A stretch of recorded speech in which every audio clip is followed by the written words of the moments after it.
Bonjour, aujourd'hui nous allons parler des enfants. Nous avons remarqué aujourd'hui plusieurs enfants sont soit obèses, soit lorsqu'ils ont atteint un peu l'âge de la majorité, ils sont atteints du diabète.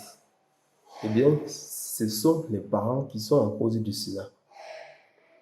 Mes chers parents, nous vous exhortons à éviter de donner soit l'obésité, soit le diabète à vos enfants.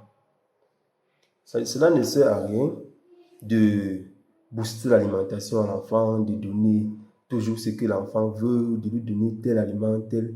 L'enfant va se voir bouffer en désordre et cela a des complications très graves sur sa santé. Nous avons remarqué un enfant, il est né avec un poids normal. À 1 an, il avait un poids toujours normal. Après l'âge de 2 ans, lorsqu'il a commencé à aller à l'école, 3 ans, lorsque chaque matin, sa mère faisait toujours des petits gamelles qu'on mettait dans son sac. À chaque fois, l'enfant se voyait soit grignoter, soit en train de manger. Et lorsqu'il rentrait, toujours en train de manger à chaque fois. Et l'enfant ne pratiquait pas d'activité physique. Ouais, l'enfant, dès qu'il rentre de l'école, il est carrément assis là, soit en train de pratiquer son activité préférée, soit en train de voir de la télévision, soit peut-être soit couché en train de dormir, comme la majorité des enfants le font.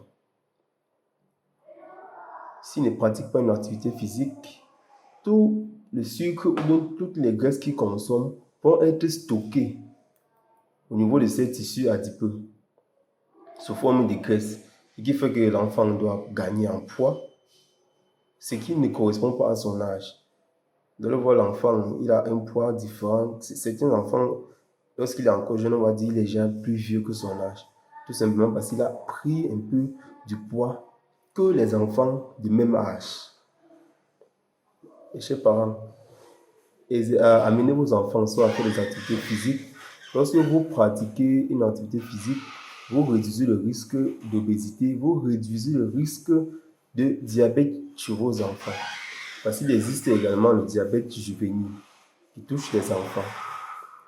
Lorsque votre enfant est mal alimenté, lorsque votre enfant ne pratique pas une activité physique, il est exposé à toutes ces pathologies, ce qui n'est pas bien pour l'enfant. Voilà pourquoi nous conseillons, veuillez, c'est pas une force, lorsque le père peut-être ou la mère sort faire son yoga, amenez l'enfant avec vous, il peut perdre certaines calories, ce qui est déjà bien pour sa santé.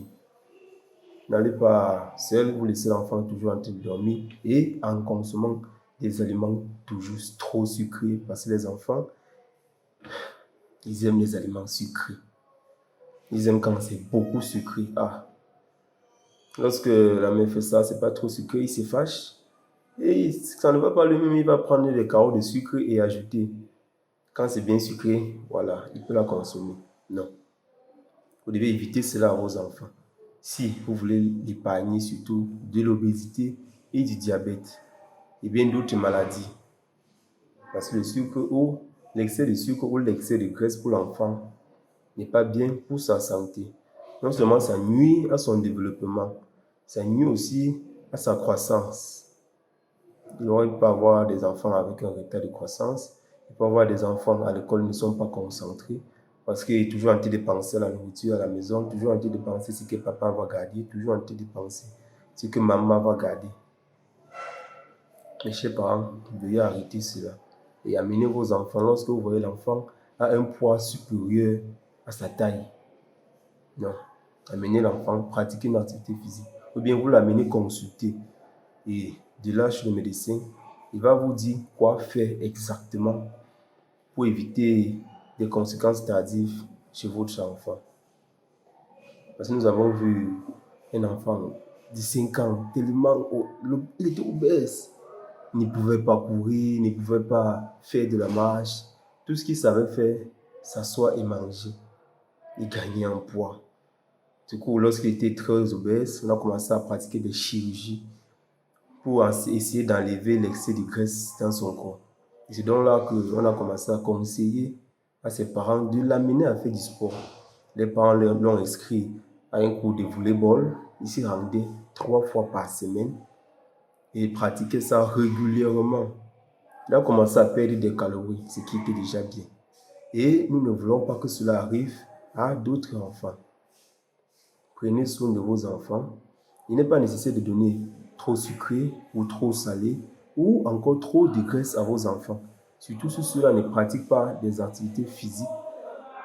Sur la sédentarité est à éviter. Donc, mes chères dames, ne dites pas que vous voulez gâter votre enfant, vous voulez lui rendre bien plus que les autres. Non. Vous êtes en train de nuire à sa santé. J'espère que, après ce message, vos enfants, nous ne rencontrons plus des enfants obèses avant au moins leur âge d'adulte.